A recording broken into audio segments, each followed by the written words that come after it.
5 signes qui montrent que votre glycémie va mal. La glycémie, c'est la concentration de glucose dans votre sang. La régulation de la glycémie fait intervenir des hormones comme l'insuline et le glucagon, ainsi que divers organes comme le pancréas, le foie et les reins. Les valeurs de la glycémie dépendent de ce qu'on mange et de l'âge. Mais en moyenne, la glycémie doit être environ de 0,8 g de glucose par litre de sang. Voici 5 signes qui peuvent montrer que votre corps a du mal à réguler sa glycémie. Premièrement, vous êtes fatigué l'après-midi ou entre les repas. Cela peut être typiquement lié à une hypoglycémie.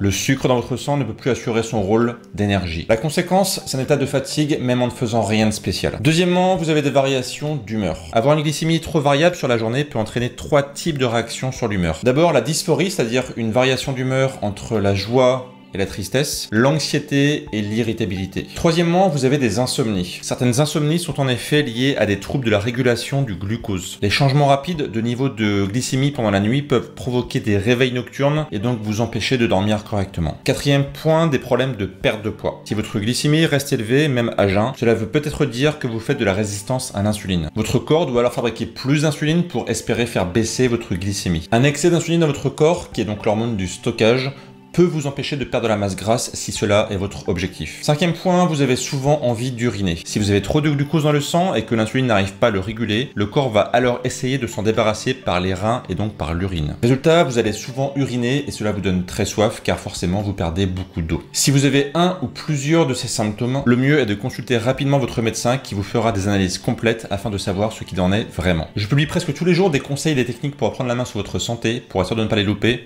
pensez à vous abonner.